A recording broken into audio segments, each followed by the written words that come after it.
मी सर्व मतदार बंधू भगिनीचे मनापासून आभार मानतो। या निमित्तानं ज्यांनी मतदान प्रक्रियेमध्ये भाग घेऊन आपली लोकशाही समृद्ध आणि बळकट करण्यासाठी मतदानाचा हक्क बजावून कर्तव्य पार पाडलेलं आहे। मतदानाची टक्केवारी जी आहे ती 69.64% झालेली आहे, म्हणजे जवळजवळ 70% मतदान आपल्या जिल्ह्यामध्ये झालेलं आहे आणि हे मागच्या विधानसभा निवडणुकीच्या पेक्षा 5% जास्त आहे आणि हे निश्चितच एक आशादायक वातावरण निर्माण झालेलं आहे। त्यामुळे मी सुरुवातीला मतदाराचं अभिनंदन केलं। यामध्ये मतदारामध्ये प्रचंड उत्साह होता आणि आपल्याला आठवतंय मागच्या 3-4 महिन्यापासून आम्ही युवा मतदार आणि महिला मतदारांसाठी खूप कार्यक्रम घेतले होते। मी स्वतः अनेक महाविद्यालयामध्ये आणि अनेक तालुक्यामध्ये जाऊन महिला बंधू भगिनीच्या विशेषतः टक्केवारी वाढवा म्हणून प्रयत्न केले होते। त्याचा चांगला रिझल्ट मला या ठिकाणी दिसतो आहे।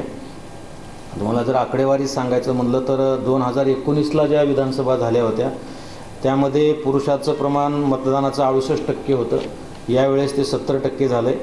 2019च्या विधानसभेमध्ये महिलांच्या मतदानाची टक्केवारी 62 होती, ती आता 68 झालेली आहे, म्हणजे भरघोस मतदानाची टक्केवारी महिला मतदारांची वाढवलेली आहे। 2019मध्ये एकूण मतदानाची टक्केवारी 65.6 होती, ती आता ह्यावेळेस 69.64 म्हणजे जवळजवळ 70% मतदान झालेलं आहे आणि अतिशय चांगलं मतदान झाल्यामुळं मी परत एकदा आमच्या स्वीप टीमचं आणि सर्व मतदारांचं आणि आपलंसुद्धा, कारण आपल्यापैकी अनेक माध्यमांनी मागच्या आठवड्यामध्ये मतदानासाठी प्रेरित करण्यासाठी स्लोगन टॅगलाईन आपल्या माध्यमातून तयार केली होती। त्यामुळं प्रत्यक्ष अप्रत्यक्ष ज्याने मदत केलं आहे ही टक्केवारी वाढवण्यासाठी त्यांचंसुद्धा मी मनापासून अभिनंदन करतो। नेहमी मतदान यंत्राच्या बद्दल खूप विचार झाला जात असतो, काही शंका आल्या असतात, किती बदलल्या, कुठं बदलल्या, वेळ लागला वगैरे वगैरे काही चर्चा काल पण सुरू होत्या। पण आपल्याला आपल्या माध्यमातून हे सांगितलं पाहिजेत की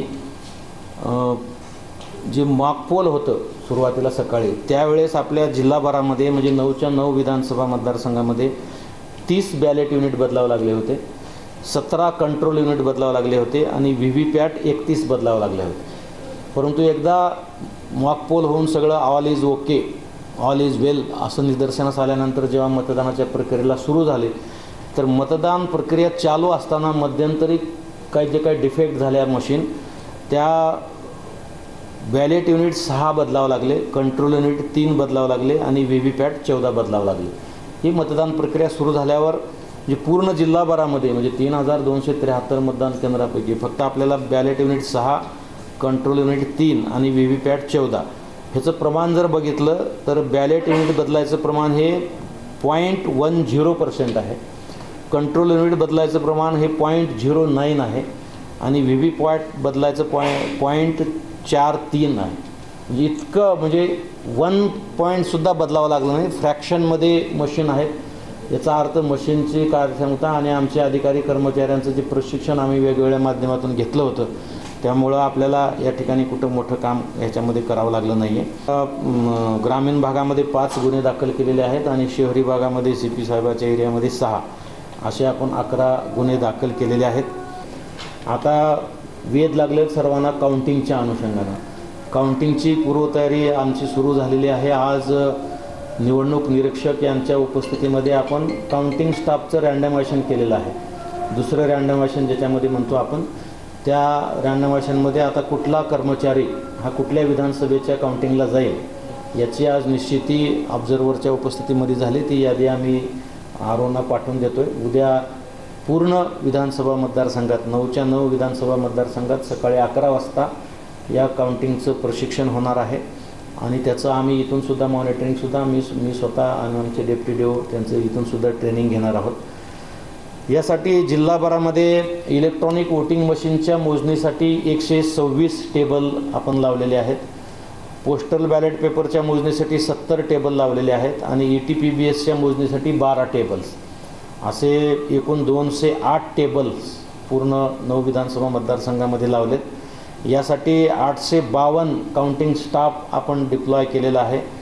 मायक्रो ऑब्झर्व्हर आपण 242 लावलेले आहेत आणि या मतमोजणी केंद्राच्या सुरक्षितेसाठी जवळजवळ 3000पेक्षा जास्त पोलीस कर्मचारी अधिकारी त्या ठिकाणी राहणार आहेत। एकंदरीतच पूर्ण मतमोजणीच्या प्रक्रियेसाठी जो मॅनपॉवर आपण लावलेला आहे तो 5778 इतका मॅनपॉवर आपण काउंटिंगच्या कामकाजासाठी लावलेला आहे.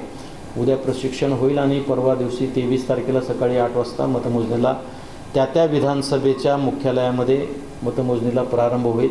महिन्याभराच्या काळामध्ये निवडणुकीच्या अनुषंगाने जे काही गुन्हे दाखल झालेले आहेत ते एकूण 13 गुन्हे दाखल झालेले आहेत आणि एकूण 5 NC दाखल झालेले आहेत. काल जवळपास 2 गुन्हे आणि 2 NC दाखल झालेले आहेत आणि वेगवेगळ्या प्रकारचे आहेत. त्याच्यामध्ये ते जे डिटेल्स जे आहेत 13 गुन्ह्यांचे वाटलं तर आम्ही तुम्हाला शेअर करू आणि सविस्तर माहिती तुम्हाला त्यामध्ये कळेल कुठल्या प्रकारचे गुन्हे आहेत.